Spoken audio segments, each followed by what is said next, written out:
Chapter 26 Bolon Yokte. I waited with the trees when I saw the black cat I'd met before. This one had a broken tooth, and he was with me when I left to explore. But what was his name, and where was he off to now? "Hey you," I asked the cat. It meowed. Yes, this cat could hear me, and he was trying to tell me something with those eyes. I felt very close to this familiar cat, and maybe this was an old friend in disguise. "Isn't your name something like Sib or Kib?" I asked. Now the cat wouldn't quite respond. It looked off in the distance as if I'd gotten its name wrong. Or do they call you Wax? But still the cat wasn't interested when it licked the fur upon its back. Surely this cat had an identity, but for some reason or another I seemed to forget. Why, I wished I'd spent more time trying to listen to this creature, and there had to be a particular reason that we both met. But how could I know this cat when I don't know myself? For so long I felt empty of self, as if I was no one else.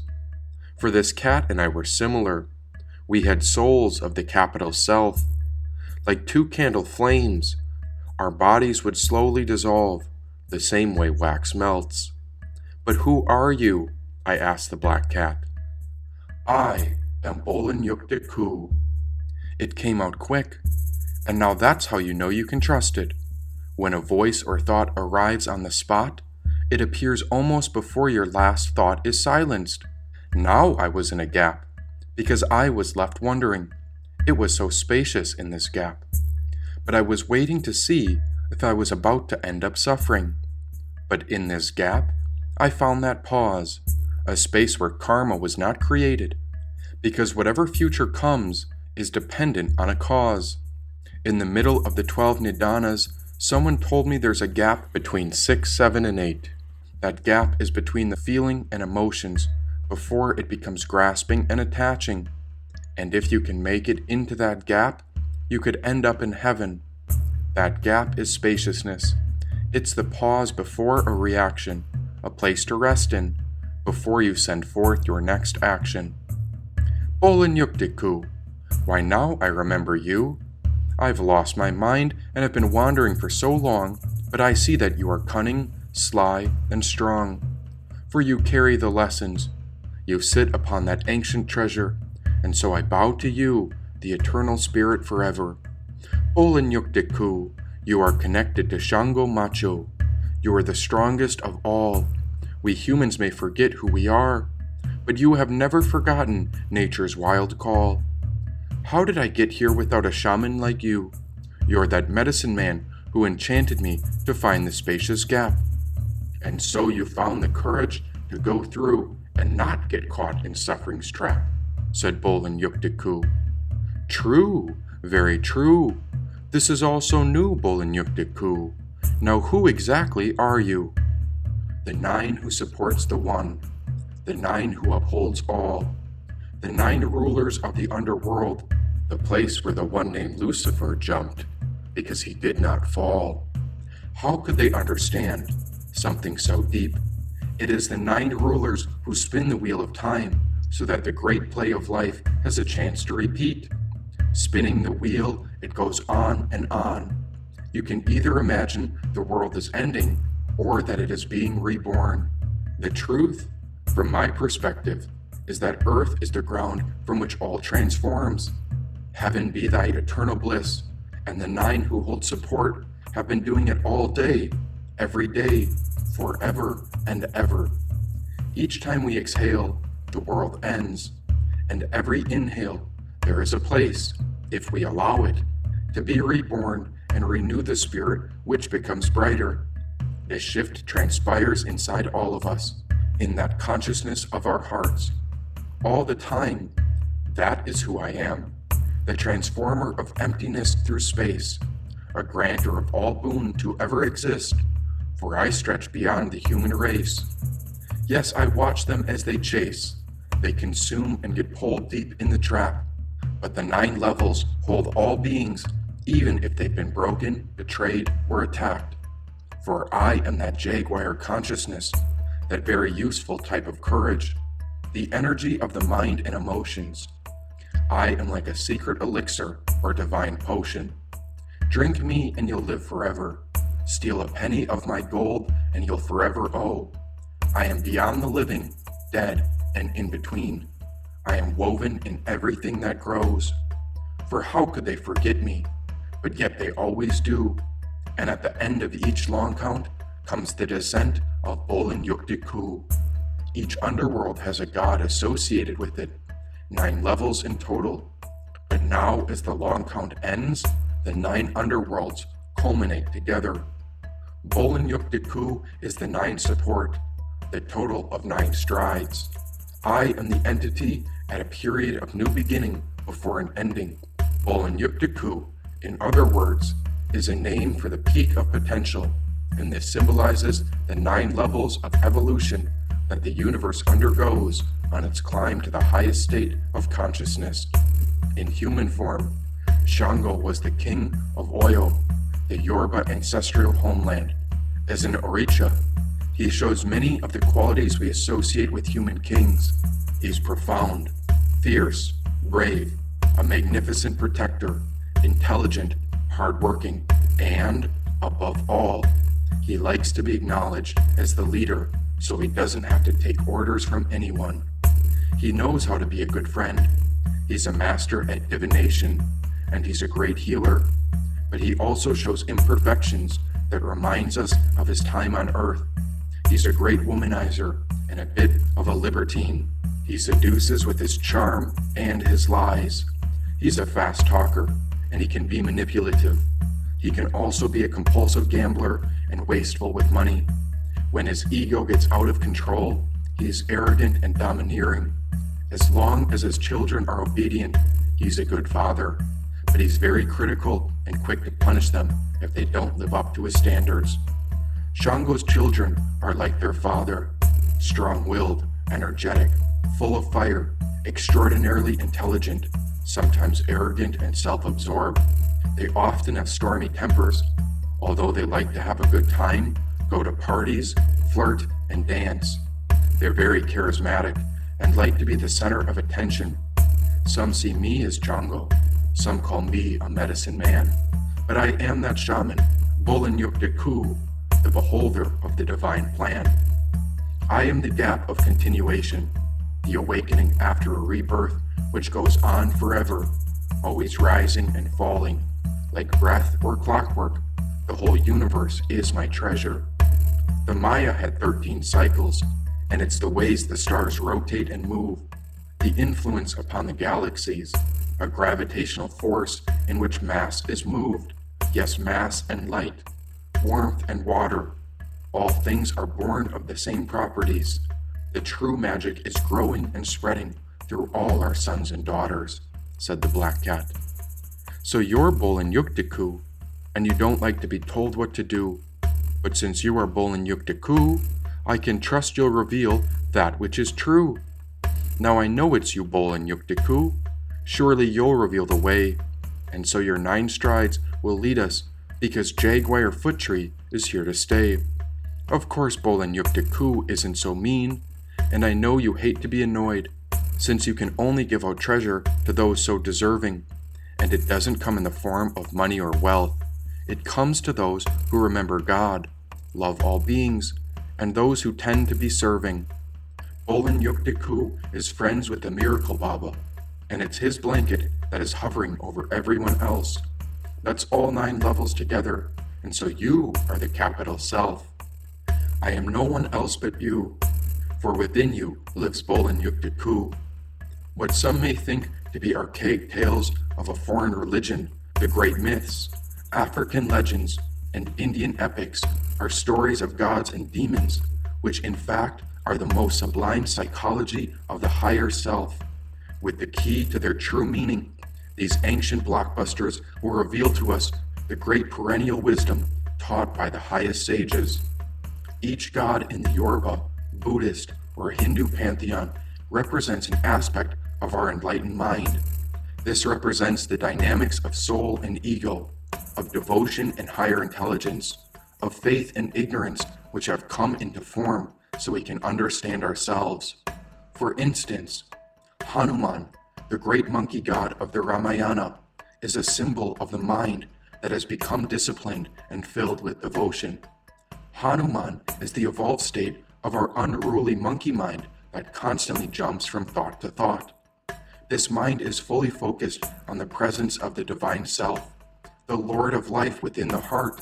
When God asks Hanuman, "How do you look upon me?" the great monkey gives a three-part answer. "When I believe I am the body, then I am your faithful servant. When I know I am the soul, I know myself to be a spark of your eternal light. And when I have the vision of truth, you and I, my Lord, are one and the same." With this answer, Hanuman shows us three states we flow through in our spiritual quest. Many times we identify with the person, the body, mind, ego we think we are. At those times, we can realize that we are here to do God's work, to serve the higher self in us and in everything. This is the foundation of karma yoga, or selfless service and action, which is the yoga of service. Then one level up, and we realize we are not as separate from the divine intelligence as we once thought, that there is a higher knowing and presence working through us. We sense we are not separate from other beings, and that our existence is an expression of the indescribable presence of God within us.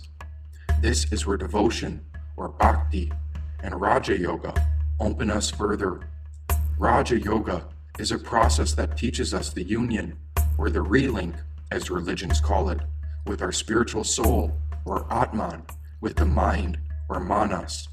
Your soul then becomes one with the powers of the mind and moves to a higher level of intuitive wisdom. This is the master, or king, of all yoga, or union.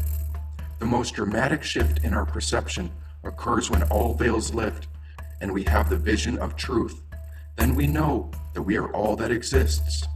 We are the source. We are the one. Jnana Yoga aims at this direct perception, which is divinity through knowledge. Now, what allows Hanuman to have this complete vision? It is faith, and this faith is the origin of the 5 essential levels of spiritual practice. Hanuman is, therefore, the manifestation of faith that gives us strength, which transforms our memory and leads us through samadhi, or a deep state of concentration on the divine achieved through meditation, and this is the source of perfect wisdom. Let me explain. True faith is not belief. Faith is not what we think or have been told, nor is it belief in someone else's belief. It is much more real than that. It is based on the direct experience of truth, and therefore more solid than a rock. For those on the devotional path, faith is born out of love, and love grows our faith. We know we are onto something most real, most important. Although we often forget, we have an intuitive sense of the preciousness of the inner source of our faith, and sense that we are no other than the emanations of the infinite grace of that source. And we have a deep love and respect for the means, the knowledge and the practices that remove the obstacles to full blossoming of our true nature. This faith gives us strength and allows us to remain increasingly unshaken in the ups and downs of life. We begin to receive nourishment from within.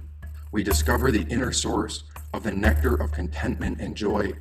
It brings us fulfillment and the power, stamina, and agility necessary to pursue our path. As our strength grows, it evolves our memory. Realizing the crucial importance of our spiritual practice, our commitment becomes increasingly stable as we approach a state of continuous remembrance of our source. When powerful memories of past injuries, desires, or distractions arise, the higher memory heals, protects, and focuses our mind in the guiding grace of the divine. Rather than falling for our stressful thoughts, we observe the mind and become less vulnerable to its distractions. Instead, we are able to surrender to the divine at our core again and again. With that, we come to taste and experience states of meditative absorption in the divine presence with samadhi, and our mind becomes settled and unperturbed. The sage Vyasa tells us that the awareness that we are is constantly loved by the divine and is the greatest force that allows us to surrender spontaneously to the inner source. We realize that what we have been seeking is what we are. The joy of that realization frees us from temptations and distractions, and we embrace the fullness of our true nature. Our attachment to a God outside us melts away, and held in the embrace of our spiritual family, which is a satsang or community, we discover the true inner presence of the Guru and Self. Focused on the divine presence within, we realize we are the giver and receiver of love, the lover and the beloved in one. This is the blossoming of perfect wisdom, or prajna, the clear perception of the enlightened state. We discover we are all that exists. We are one appearing as many, and able to give ourselves fully to love, because we realize there is no possibility to be hurt in this inner union. As we are filled from inside, we shed the need for love, for attention, and acknowledgement from outside, and therefore we are able to share ourselves with great abundance. We become infinitely rich. Happiness is not something we seek. It is what we are. It is our timeless and indestructible essence. This inner wealth of love wants to share itself because that is its nature. It is the nature of Hanuman, the nature of Bolon Yokte, Shango Macho, the faith that moves mountains, that heals and serves God in all things. The mind fully focused on the divine knows itself and is free from all fear. With love, said Bolon Yokte. Then I will follow you, Bolon Yokte. Show me the path that you and Hanuman have paved. But you must remind me and teach me so that this wisdom of memory stays. I am not afraid, but I have felt the fear pulling me under. Then listen to my calling and walk with my thunder. The seasons are my ritual. The rain and sun are my songs. The earth is my child, and it is she that you come from. The awakening is the dawn, and you are the rising sun, an eternal spark of spiritual power, and we are fortune that comes together as one, said Bolon Yokte. Now the cat with the little tail came near. It meowed once, and it showed no fear. Kismet? Now I know this to be true, but Bolon Yokte, oh how have I gotten so lucky to find you? You have endured through. He or she who progresses has grown from the darkness, lifted himself and herself from night into light. Free is he and she, made of the hall of abomination. Guided then by wisdom and knowledge, passes from boy to man, from girl to woman, to the master of life. From the three states we flow through. The body, mind, ego are the first three levels, then 6 to go, and 9 total, he said. And then what? This time he did not speak, but now he looked to the other cat, for Bolon Yokte had a broken tooth, and the other one was the little smoky-colored cat in his pack. Then what? Then our fortune comes back, he said. Fortune? But I need not a thing. I have a soul in my body, and I stand beside you in Kismet, for you are that great king. But think, not about you and I. What about the all? After all, I have heard you wonder how Lucifer didn't fall. Wouldn't you like to know what happened? How he dove right in? Jesus discovered the darkness by examining what was behind all misplaced energy called sin. Be in the world, but not of it. And remember, your mind is like an antenna, and the universe gets a broadcast from it. You can no longer pretend behind your body. You cannot hide from your head, since after the body drops, the mental layers continue on after you are dead. It's used to navigate the layers of the inner world, or underworld as it has been known. For this is the spaceless ground from which all spirit and life is grown. To go in is to go out. It's all the same route, a great balancing act that each spirit traverses through life and death back to see what living is all about. Layer after layer, the gunas, or the force of life, springs around. This is the energy of existence, shaping us where spiritual fortune can be found. The land is pregnant. Growing pains are signs of a new birth. Go with 9 strides. Do it for our earth, said Bolon Yokte.